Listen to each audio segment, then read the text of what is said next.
"I will stay Ainawi forever," said Zlatko Dalic, a reference to fans of Ain Football Club, and it did not feel fake, or even forced.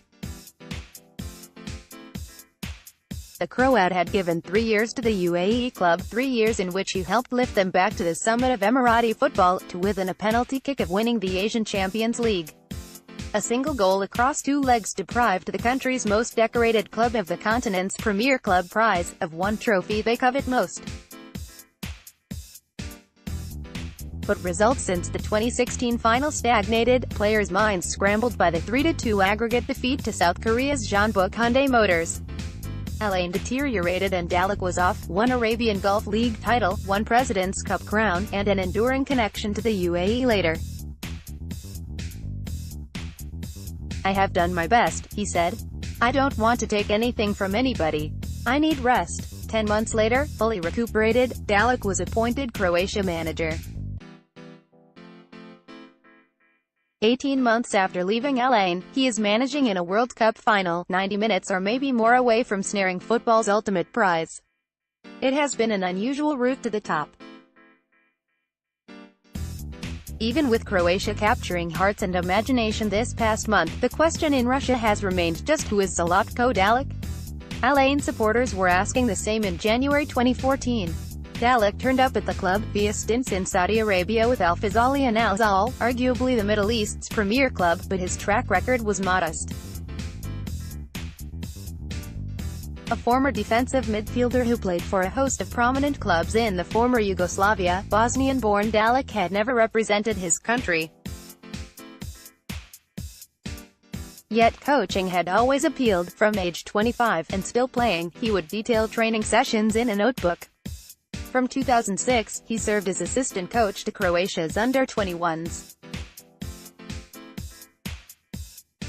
Read more exclusive. Croatia manager Zlatko Dalic on his sides. Fantastic. World Cup run. John McCauley. Relaxed. Zlatko Dalic enjoying World Cup. Zlatko Dalic exclusive. Croatia manager moved by messages of support from UAE.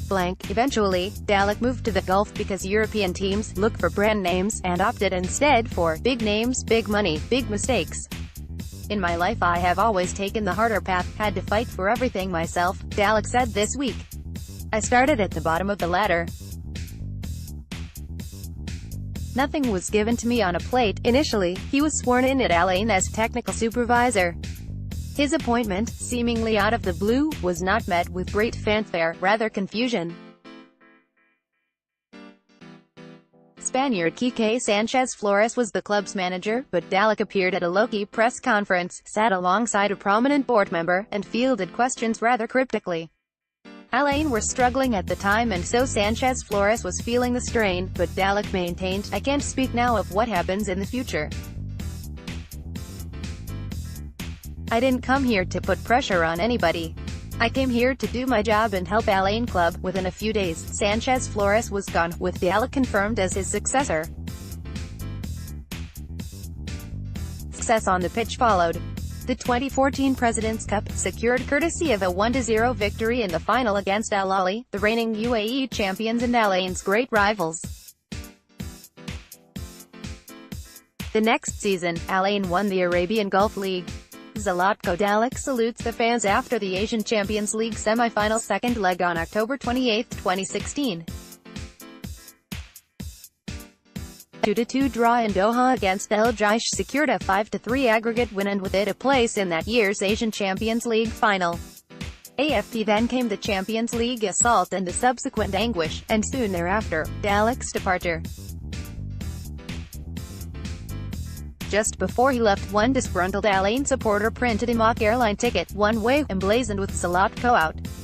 However, Dalic is generally fondly remembered in the Garden City, by the majority of his players, the staff, by the club's fans and UAE's football media. From the very onset in Ain, his press conferences would be punctuated with the odd Arabic word, such as inshallah, or mabruk. Even in the capricious environs of Emirati football, Dalic did not delight in drama, rarely seeking conflict or controversy. And that approach worked. On the rare occasion he did speak out, such as on the eve of the 2016 President's Cup final, and with his contract soon to expire, it resonated more. "Sorry if I speak too much," he said then, launching an impassioned defense of his record. "But it's from my heart." Not long after, he signed a one-year extension to his contract. A constant refrain, no matter the situation or the stakes, was that Dalic believed in his team.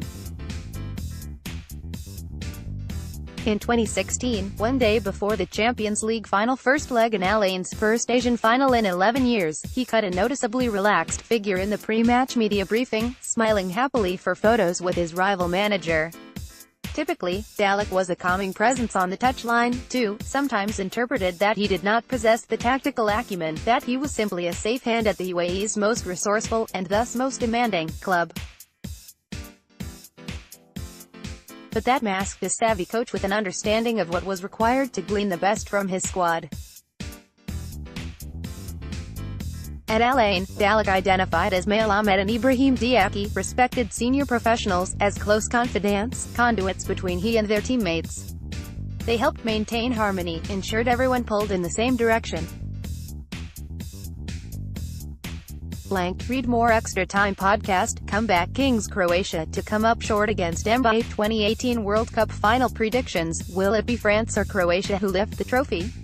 Imperious France have all the tools to deliver a second World Cup trophy. France to use Euro 2016 heartache to spur them on to World Cup glory, says Deschamps. Richard Jolly. Luka Modric's place in the World Cup final with Croatia is a triumph of character. Ivan Rakitic confident Croatia will have the energy to defeat France in World Cup final. Dalic is an inclusive manager, leaning on staff where necessary.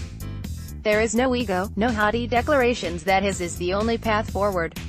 Continually, he emphasizes the collective is something that has carried him through to Croatia and to within one match of the World Cup. He uses the hurt of the Champions League final defeat as motivation. Even now, it is always on my mind, and in hindsight would have left Al Ain directly after it, instead of staying on for another 2 months. He feels he hung on too long. When he did depart, Dalic spent his final few weeks in the UAE at various, low-key engagements, dinner in the desert with Emiratis who had supported him during his time at Al Ain, get-togethers with supporters whom he had grown close to. He wanted to show his gratitude. It speaks a lot to Dalic the man. He is extremely personable. 2 days before Croatia's quarterfinal against Russia, he gave more than an hour of his time to the national, chatting football and sharing experiences of traveling around Russia. He has a genuine interest in others. Dalic retains a genuine affinity to the UAE, as well. He has visited Al Ain on several occasions since leaving the club and plans to return for January's Asian Cup, to sample a major tournament as his former home. During the journey through the World Cup and to Croatia's first global final, his social media accounts have often paid tribute to the support he receives from the Emirates, in Saudi Arabia. "I'm proud of my time there and that the people of the Emirates and Saudi Arabia give huge support to me," he said. "I really appreciate it a lot." He cites Al Ain as the club that presented the opportunity for him to make his name, that provided the platform to take him to where he is now, on the cusp of securing football's greatest prize. "I learned at Al Ain where every week I was under pressure, from the fans, from the club, from everyone," Dalic said in October. "I learned everything the last 3 years at Al Ain. Al Ain helped me get to this point.